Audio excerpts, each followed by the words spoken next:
Welcome to Walking the Earth, Nepal. Today we are in Lumbini, Nepal's sacred garden, in the area approximately where Siddhartha Gautama the Buddha was born 2,500 years ago approximately.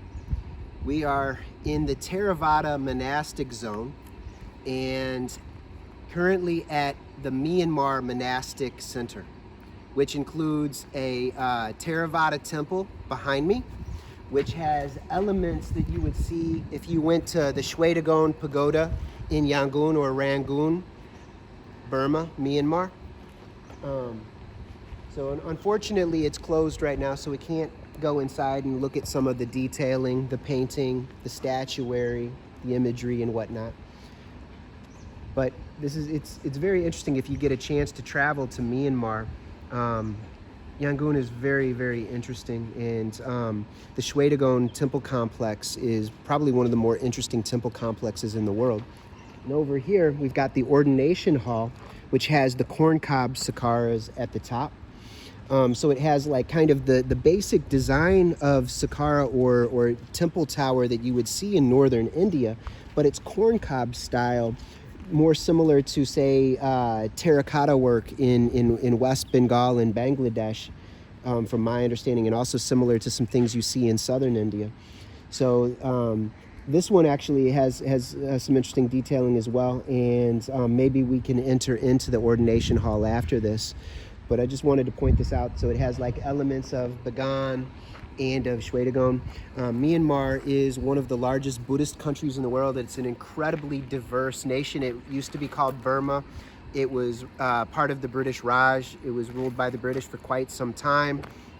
Burma is named after the Bomber people, which my understanding, and I could be wrong, but my memory is leaning toward them originally being from the Tibetan plateau, and then they move in progressively maybe a little over 1,000 years ago into the river valleys of the Irrawaddy and some of the other rivers that are now in Myanmar.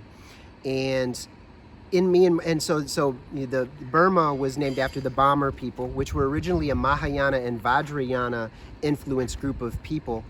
And then they learned the Theravada from the Mon people, whom they increasingly displaced in the borderlands with Siam, with Thailand. And even today, we think about like sitting postures for meditation. You know, everybody knows about the full lotus, and then you've got the half lotus where the legs are stacked on top of each other. But many people sit what's called Burmese style, with their legs kind of open on the ground and not stacked, and it's a very comfortable but stable sitting position. But if I'm remembering correctly, it technically should be called Mon style, because the Bomber people learned their Theravada Buddhism from the Mon people. The Mon had been Theravada for about 1,000 years or more, although the legends say that in the Myanmar region, they had received Theravada teachings at least 2,000 to 2,300 years ago, when the missionaries were sent by King Ashoka from India over into that region of Southeast Asia. But we know for sure that people become Theravada about 1,000 years ago, beginning with the Mon, and then it spreads to the Bomber, and also the people in Siam increasingly become Theravada as well. Northern Myanmar is dominated by a group of people called the Shan, which are they're Thai Kadai people. They're closely related to the Thai and the Lao people. But there's so many different people within Myanmar itself. And it's one of the biggest Buddhist countries in the world, and it's strongly Buddhist, particularly within the Theravada school, or the school of the way of the elders, the old school, so to speak.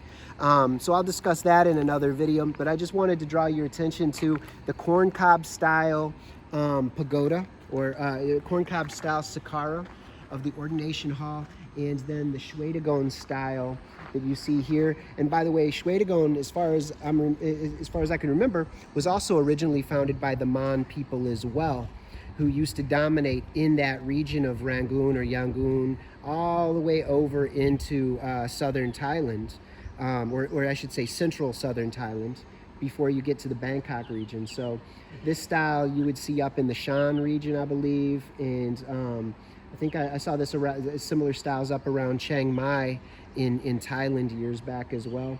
I'm not an expert on these things, but I enjoy seeing the different styles and seeing how humanity expresses devotion and practices various aspects of contemplation for the purification of body, purification of the mind, cleansing of the heart, so to speak. So until next time, be happy.